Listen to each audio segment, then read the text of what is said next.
Então, sejam todos bem-vindos a esta aula para refletirmos juntos sobre o método de correlação de Paul Tillich. Antes eu quero apresentar a obra do Tillich. Talvez alguns alunos e alunas já conheçam esta obra. Portanto, é Teologia Sistemática de Paul Tillich. Está aqui, eu uso a 5ª edição, mas já está na 8ª edição. Portanto, é um livro que é lido, é estudado em todo o mundo, não só no Brasil, mas em todo o mundo. Quero destacar alguns pontos aqui do próprio filósofo e teólogo Paul Tillich. E demais dados vocês poderão obter nas suas obras, e particularmente esta. Por exemplo, o teólogo e filósofo teuto-americano Paul Tillich nasceu em 1886 e morreu em 1965. Foi um dos mais expressivos pensadores do século XX. Doutorou-se em filosofia em Berlim em 1910 e em teologia em Halle em 1912. Foi capelão militar durante a Primeira Guerra Mundial e o que marcou o seu pensamento de forma indelével. De 1919 a 1924, foi professor adjunto de teologia em Berlim. Entre 1924 e 1925, foi por 3 semestres professor de teologia em Marburg. De 1925 a 1928, foi professor de filosofia e ciências da religião em Dresden, sendo por 2 anos também professor de teologia em Leipzig. Tudo isto no contexto da Alemanha. O curto período em Marburg foi importante, entre outras coisas, por seu encontro com Heidegger, o grande filósofo, que ali era professor de filosofia. De 1929 a 1933, foi professor de filosofia em Frankfurt, onde foi deposto em 1993 pelo regime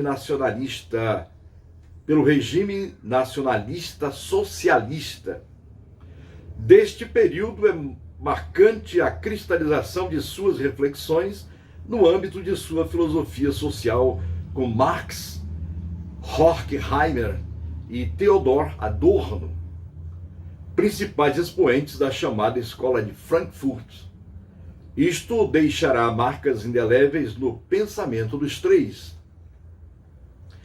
No final de 1993, Tillich foi forçado a emigrar para os Estados Unidos da América, onde iria se estabelecer em Nova York, junto ao Union Theological Seminary e a Columbia University. Em 1955, assumiu uma cátedra honorária na Universidade de Harvard.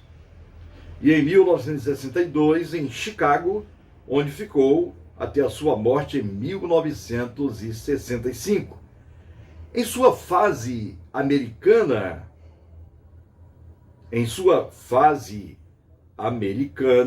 o pensamento já amadurecido de Tillich ganhou novas perspectivas e nuances de acordo com as novas coordenadas de tempo e espaço em que ele agora se situava. Portanto,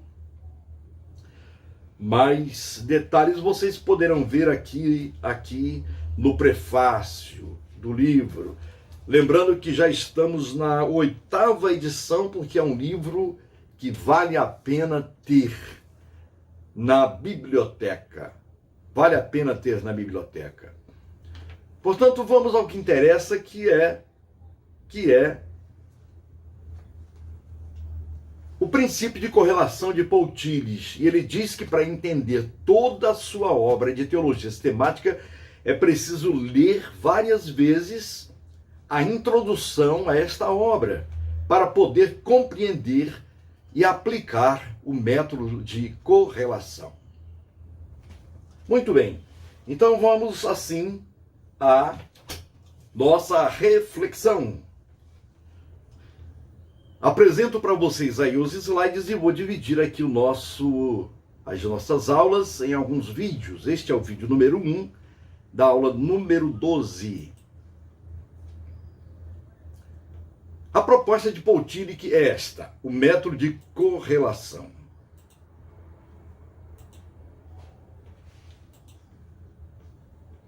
A proposta de Paul Tillich sobre o método de correlação enriquecerá, segundo ele, a igreja, não para que seja um fim em si mesma, mas para que tenha o objetivo de proclamar o querigma na situação e levar a situação a um encontro com a realidade última, ser o que deve ser a partir do encontro com Deus. Portanto, eu pego aqui esta bola e tento dizer para vocês o que significa o querigma. O querigma é a situação, é a mensagem cristã, é a mensagem da palavra de Deus, que toca a situação. A situação, o que ele chama de situação, é toda a configuração existencial humana, tudo aquilo que ocorre na existência humana. E a mensagem tem de tocar esta situação e levar essa situação à realidade última, que é o próprio Deus. Que ele chama de realidade última, não que seja realidade derradeira, mas é a realidade última é a mais importante, que é o encontro do ser com Deus. E o ser só será o ser a partir do encontro com Deus. Muito bem. Então vamos caminhar e explicar melhor sobre este método de correlação de Paul Tillich. Ele fala do ponto de vista e situação. Tillich afirma que a teologia, como função da igreja, deve servir às necessidades da igreja e não às necessidades pessoais, mas sim da igreja enquanto corpo de Cristo. E um sistema teológico deve satisfazer suas necessidades básicas. E quais são as necessidades básicas? A afirmação da verdade da mensagem cristã e a interpretação desta verdade para cada geração. Cada geração tem seus aspectos diversificados. Cada geração tem seus contextos diferenciados. E é preciso que a palavra, que é uma verdade única, absoluta, ela seja interpretada no contexto de cada geração, para que cada geração entenda o que Deus está falando. E ele diz que a teologia se move para trás e para diante entre dois polos. Imagina aqui a nossa bolinha de novo, simbolizando aqui, por exemplo, a Terra. Aqui a Terra tem o Polo Norte e Polo Sul. A teologia, como função da igreja, deve servir às necessidades da igreja. E ele diz que um sistema teológico deve satisfazer suas necessidades básicas. A afirmação da verdade da mensagem cristã e a interpretação dessa verdade para cada geração. E ela deve se mover, a teologia, para trás e para diante entre dois polos, nunca ficar apenas num polo só. Continuando aqui com a nossa bolinha. os dois polos da teologia, os dois polos da dinâmica da teologia. Estão lá os polos. E a teologia tem que produzir essa dinâmica, esse movimento. Primeiro o que ele fala é a verdade eterna de seu fundamento. Está aqui em cima. É o transcendente. É a mensagem. É o querigma.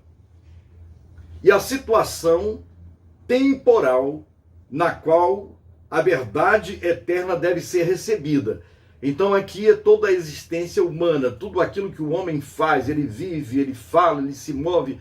E esta mensagem, ela toca essa situação. Eu imagino Paul Tires lembrando de Isaías 55, 8 a 10, quando Deus diz que assim como a neve, a chuva descem dos céus para regar a terra e cumpre a sua missão de regar e produzir fruto e dar semente ao semeador e pão ao que come, assim será a palavra que sair da minha boca, não voltará para mim vazia, mas antes cumprirá o que lhe apraz. Portanto, Tires estava pensando na base da teologia, que é a Bíblia, e nessa dinâmica tem que haver essa dialética. Não é ficar a mensagem só pela mensagem, nem aquilo que é existencial pelo existencial. Prosseguindo, o Paul Tires, ele diz que existem dois extremos que devem ser evitados. Primeiro extremo que deve ser evitado é o fundamentalismo. O fundamentalismo é a verdade eterna do seu fundamento. É fundamentalismo porque está preso ao texto, é o texto pelo texto. É a teologia querigmática, é a pregação pela pregação. Sem respostas, sempre perguntas e proposições. A teologia sempre, esse fundamentalismo, permite que a Bíblia fique só com esta mensagem, diria, literalista, sem um desdobramento, sem uma explicação hermenêutica, sem uma análise exegética, sem um estudo mais aprofundado para tocar a realidade. Ela somente prega, proclama, mas não responde às questões deste polo aqui, que é a existência. Então, é um extremo que deve ser evitado. Ok? O segundo extremo que deve ser evitado é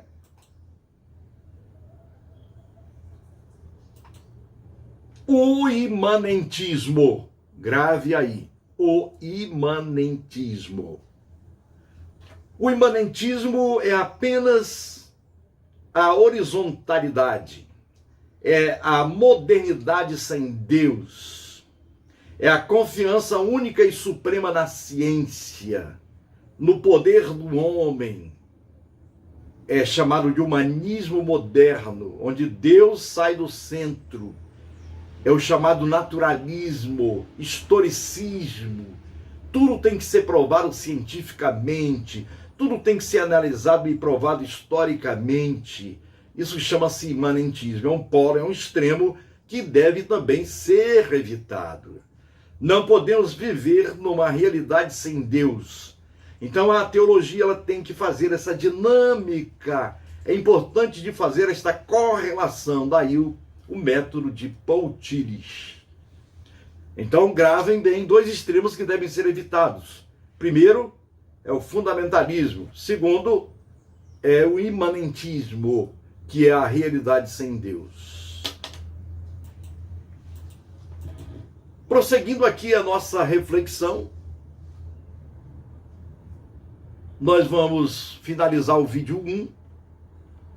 O vídeo 2 será a teologia apologética e querigma. A relação que há entre teologia apologética e querigma. Lá no vídeo 2. Até lá, então.